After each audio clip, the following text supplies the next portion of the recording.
പെൺകുട്ടികളിലും സ്ത്രീകളിലും കണ്ടുവരുന്ന PCOD അല്ലെങ്കിൽ PCOS polycystic ovarian syndrome എങ്ങനെ പെട്ടെന്ന് തിരിച്ചറിയാൻ കഴിയുമെന്ന് നോക്കാം.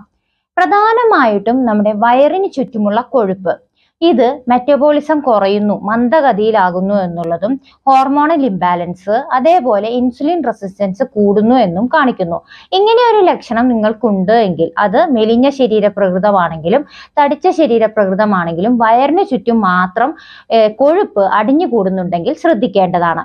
അടുത്തത് രോമവളർച്ച. താടി, മേൽചുണ്ട്, നെഞ്ച്, പുറം ഭാഗങ്ങളിൽ കൂടുതലായിട്ട് രോമവളർച്ച ഉണ്ടെങ്കിൽ പുരുഷ ഹോർമോണായ ആൻഡ്രോജൻ കൂടുന്നു എന്ന് വേണം കരുതാൻ.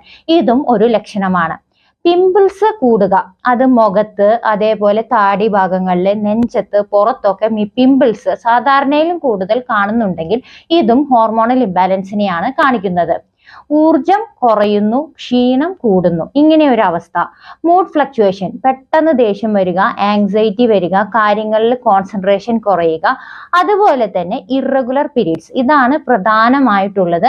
നമുക്ക് മാസത്തിൽ വരുന്ന പീരീഡ്സ് ലേറ്റ് ആകുന്നു അല്ലെങ്കിൽ നേരത്തെ വരുന്നു, കൂടുതൽ ദിവസം ബ്ലീഡിങ് നിൽക്കുന്നു, ഇങ്ങനെ തെറ്റി വരുന്നത്, മെൻസസ് ശരിയായ സമയത്ത് വരാതെ പോകുന്നത്, ഓവുലേഷൻ 14ാമത്തെ ദിവസമോ അതിന് ബന്ധപ്പെട്ട ദിവസമോ നടക്കുന്നില്ല എന്നാണ് കാണിക്കുന്നത്.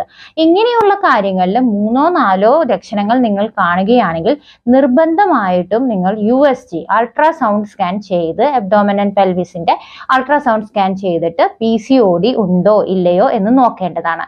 അതിന് ഏറ്റവും വേഗം തന്നെ ട്രീറ്റ്മെന്റ് നിങ്ങൾ സ്റ്റാർട്ട് ചെയ്യേണ്ടത് അത്യാവശ്യമാണ്. ഇങ്ങനെയുള്ള വീഡിയോസ് നിങ്ങൾക്ക് ഉപകാരമാകുന്നു എങ്കിൽ ഷെയർ ചെയ്യുക. മറ്റൊരു വീഡിയോയ്ക്കായി കാത്തിരിക്കുക. താങ്ക്